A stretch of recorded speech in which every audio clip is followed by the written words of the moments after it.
جس وقت آپ کے پاس آئے انسانی صورت میں، دحیہ قلبی کی صورت میں، اور آپ سے کچھ سوالات کیے، ان میں ایک سوال یہ بھی تھا، مل احسان، احسان کیا ہے؟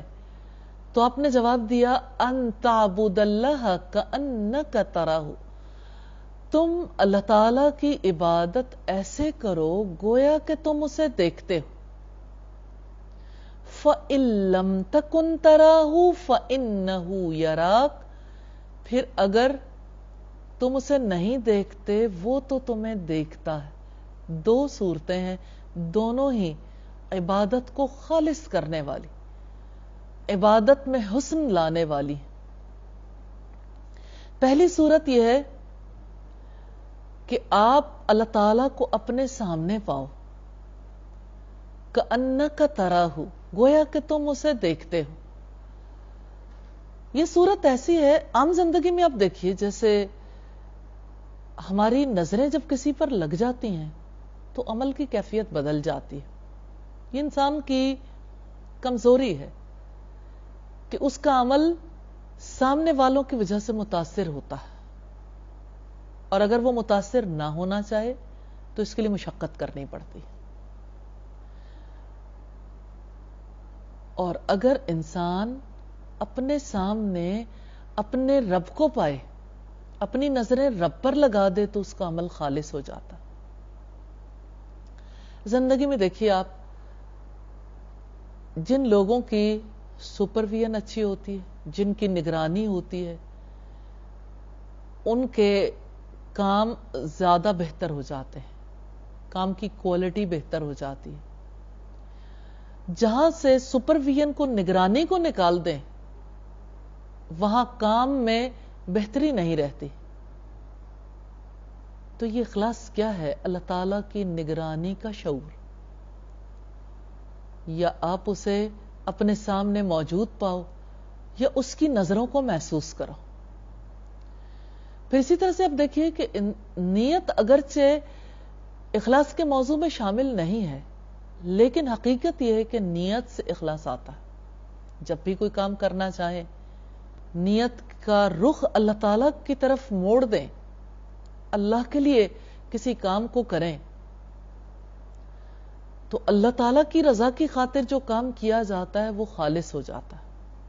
آپ نماز پڑھیں للہ، روزہ رکھیں للہ، اللہ کے لیے، زکوٰۃ دیں اللہ کے لیے، حج اللہ تعالیٰ کے لیے۔ رب العزت کا فرمان ہے، فَأَتِمُّ الْحَجَّ وَالْعُمْرَةَ لِلَّهِ، حج اور عمرے کو اللہ کے لیے پورا کرو۔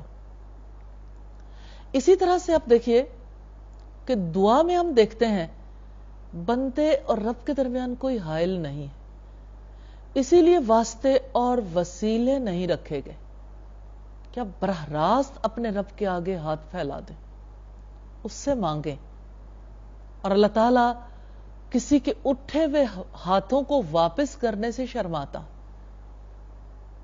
پھر آپ دیکھیے کہ ذکر کیا ہے؟ خالص اللہ تعالیٰ کی یاد۔ ذکر سے انسان خالص بھی ہوتا ہے۔ اسی طرح سے آپ یہ دیکھیں کہ عملی زندگی میں جو تبدیلی آتی ہے، اخلاص کے بغیر انسان کا اخلاق نہیں بدل سکتا۔ مثال کے طور پر آپ دیکھیں، اخلاص کے اپوزٹ جاتے ہی کھوٹ ہے نا، نفاق۔ رسول اللہ صلی اللہ علیہ وسلم نے منافق کی پہچان بتائی ہے، آیت المنافقی ثلاث، منافق کی 3 نشانیاں ہیں۔ جب وہ بات کرے تو جھوٹ بولے، یعنی سچ کے ساتھ جھوٹ کو ملا دے، جب وعدہ کرے تو وعدہ خلافی کرے۔ تو اصل کیا ہے؟ اصل تو ایفائے عہد ہے نا، اس کے ساتھ وعدہ خلافی کو ملا دیا۔ جب اس کے پاس امانت رکھوائی جائے تو خیانت کرے۔ خیانت کیا ہے؟ کھوٹ، نفاق ہی تو ہے۔ اسی طرح سے آپ دیکھیے کہ ایک انسان اچھا خلق نہیں سیکھ سکتا اخلاص کے بغیر۔ پھر آپ رشتوں کی، تعلقات کی، حقوق و فرائض کی بات دیکھیں، اللہ تعالیٰ نے ہم پر جو فرائض عائد کیے ہیں، اللہ تعالیٰ، اس کے رسول اور اس کے دین کہ امور انجام دینے کے بعد سب سے پہلا حق والدین کا ہے۔ اب والدین کے حقوق کی حفاظت ایک تو ان کی محبت کے حصول کے لیے ہو سکتی ہے، ان کی نظروں میں مقام بنانے کے لیے، اور ایک اللہ کے حکم کے تحت کس کا عمل ہمیشہ جاری رہے گا؟ وہ عمل جو اللہ تعالیٰ کی خاطر، اور اللہ تعالیٰ جس طرح سے کسی کا حق ادا کرنے کا حکم دیتے ہیں کتنا اخلاص ہے۔ سورہ بنی اسرائیل میں جیسے رب العزت نے فرمایا وَاخْفِضْ لَهُمَا جَنَاحَ الذُّلِّ مِنَ الرَّحْمَةِ، ان دونوں کے لیے اپنے بازو رحمت کے ساتھ بچھا دو۔ ایسے لگتا ہے جیسے کوئی پرندہ پرواز کرنے کے لیے تیار ہو اور اس کو کہا جائے یہ وہ مقام نہیں ہے، یہاں اپنے پر بچھا دو۔ ایک انسان جب اللہ کے لیے عمل کرتا ہے تو اسے اس بات کی پرواہ نہیں ہوتی کہ فلاں موقع پر میرے ساتھ یہ معاملہ ہوا، فلاں موقع پر یہ بات ہوئی۔ وہ یہ دیکھتا ہے کہ یہ میرے رب کا حکم ہے۔ زیادتی بھی ہو تب بھی انسان برداشت کر جاتا ہے کہ للہ ہے، اللہ کے لیے، اللہ نے مجھے اجر دینا۔ والدین اس حسن سلوک کو نہیں سمجھ سکتے، کوئی بات نہیں، اللہ تعالیٰ سے اجر پانے والا عمل مستقل ہوتا۔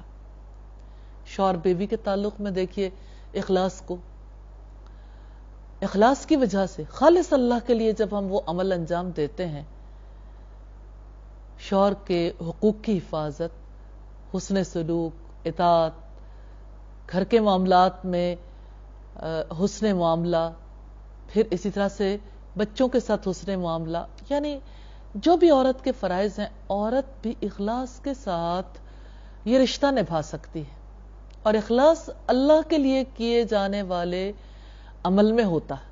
اگر اس سے مطلوب شوہر کی محبت ہو، شوہر کی رضا ہو، تو یہ عمل خالص نہیں رہتا۔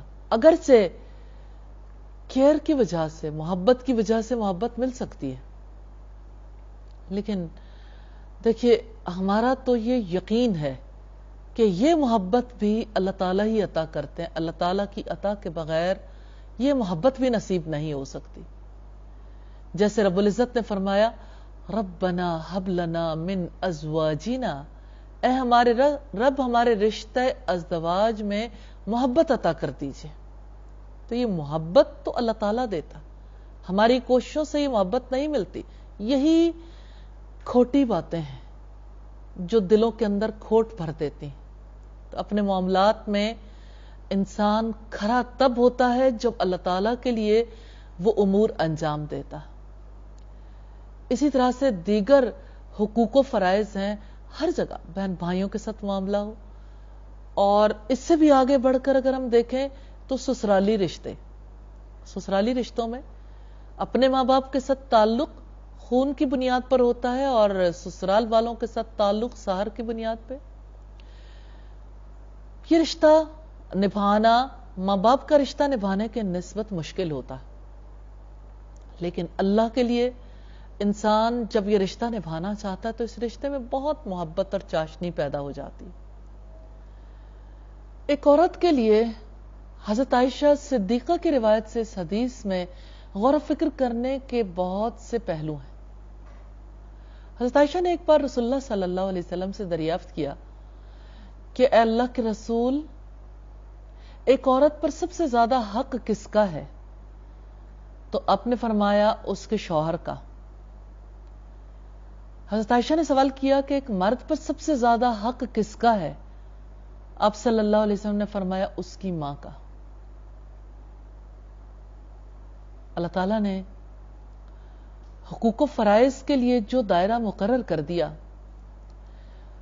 اللہ کی رضا کے لیے جب انسان اسے قبول کر لیتا ہے تو اس کے لیے کتنا آسان ہو جاتا ہے کہ اپنی ماں تو صرف اپنی ماں ہے، اور جو شوہر کی ماں ہے شوہر کا حق ہے، پھر شوہر کی ماں کا شوہر پر حق ہے۔ تو ایک اعتبار سے دیکھا جائے تو یہ حق ہم سے مطالبہ کرتا ہے کہ ہم آگے بڑھ کر زیادہ حسن معاملہ کریں۔ اسی طرح دیگر رشتوں کے معاملات ہیں، عملی زندگی میں جب ہم دیکھتے ہیں ہر معاملے میں اخلاص مطلوب ہے. جیسے آپ دیکھیے مالی طور پر جس وقت ہم اللہ تعالیٰ کے حکم کو پورا کرنا چاہتے ہیں، صدقہ کرنا چاہتے ہیں، اگر انسان کے دل کے اندر لمحے بھر کے لیے ریاکاری آ جائے، اللہ تعالیٰ کی رضا کی جگہ کوئی اور بات آ جائے، صدقہ کرنا کتنا مشکل ہوتا ہے، مٹھی بند ہو جاتی ہے. تو انسان کے لیے بڑی سہولت ہے اخلاص کے ساتھ عمل کرنے میں. حضرت زین العابدین اللہ تعالیٰ کے مخلص بندوں میں سے تھے. رات کو غرباء اور مساکین کے لیے اپنی پشت پر آٹا روٹیاں لاد کر ان کے گھروں میں پہنچایا کرتے تھے. ان کی زندگی بھر یہ کوشش رہی کہ اس کے بارے میں کسی کو خبر نہ ہو.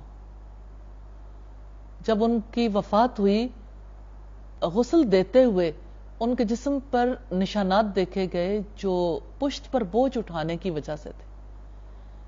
مدینہ میں 100 سے زیادہ فیملیز تھیں جن کو حضرت زین العابدین سپورٹ کرتے تھے اور مدینہ میں کسی کو خبر نہیں تھی.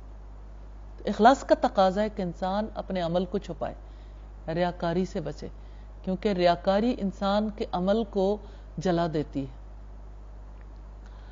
اور نبی صلی اللہ علیہ وسلم کو اپنی امت سے اسی چیز کا ڈر تھا. آپ نے فرمایا کہ مجھے اپنی امت سے شرک اصغر کا ڈر ہے. لوگوں نے پوچھا شرک اصغر کیا ہے؟ تو آپ نے فرمایا ریاکاری.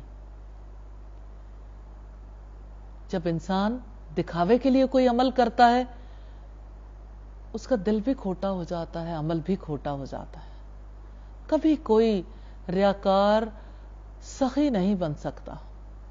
وہ مال لوٹا سکتا ہے لیکن اللہ تعالیٰ کے لیے لٹانے والا کوشش کرتا ہے کہ اس کی خبر کسی کو نہ ہو.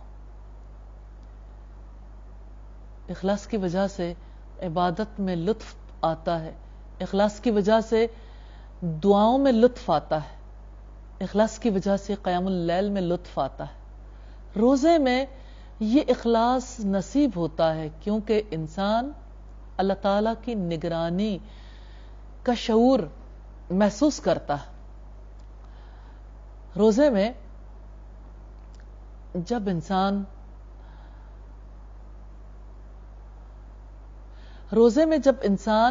بھوکا پیاسا ہو، ہر نعمت میسر ہو، تنہائی ہو، اس کے باوجود بھی روزہ نہیں توڑتا، تو اس کا مطلب یہ ہے کہ اسے اللہ کی نگرانی کا شعور ہے. اللہ تعالیٰ کی نگرانی کے شعور کی وجہ سے اس کا عمل اللہ کے لیے ہو جاتا ہے. لیکن نبی صلی اللہ علیہ وسلم نے فرمایا جس نے روزہ رکھنے کے باوجود جھوٹ بولنا نہیں چھوڑا، اللہ تعالیٰ کو اس کے بھوکا پیاسا رہنے کی ضرورت نہیں. اس سے پتہ چلتا ہے کہ اصل توجہ جس جانب کرنے کی ضرورت ہے وہ اپنے اعمال ہے، کہ انسان اپنے اعمال میں کھڑا ہو جائے.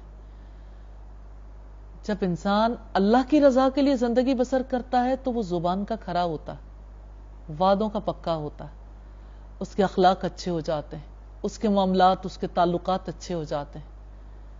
اور اللہ کی خاطر عمل کرنے والا اعمال کا اظہار نہیں کرتا، اس کو چھپا کے رکھتا ہے. ہاں کچھ معاملات ایسے ہیں جہاں پہ اعمال ظاہر ہو جاتے ہیں. جیسے قرآن حکیم ہمیں یہ بتاتا ہے کہ اگر تم چھپا کر صدقہ کرو تو یہ اچھا ہے، اور اگر اظہار کر کے دو تو یہ بھی اچھا ہے. اس سے مراد زکوٰۃ ہے. تو اصل معاملہ قلب کا ہے، دل اللہ کی طرف جھکا ہوا ہے، دل کا رخ کس جانب ہے. اگر اللہ کو راضی کرنے کی فکر ہے تو یہ اخلاص. اللہ تعالیٰ سے دعا ہے ہمیں رمضان المبارک میں اس اخلاص کے حصول کے لیے کوشش کرنے کی توفیق عطا فرمائے. وآخر دعوانا ان الحمد للہ رب العالمین. السلام علیکم ورحمۃ اللہ وبرکاتہ.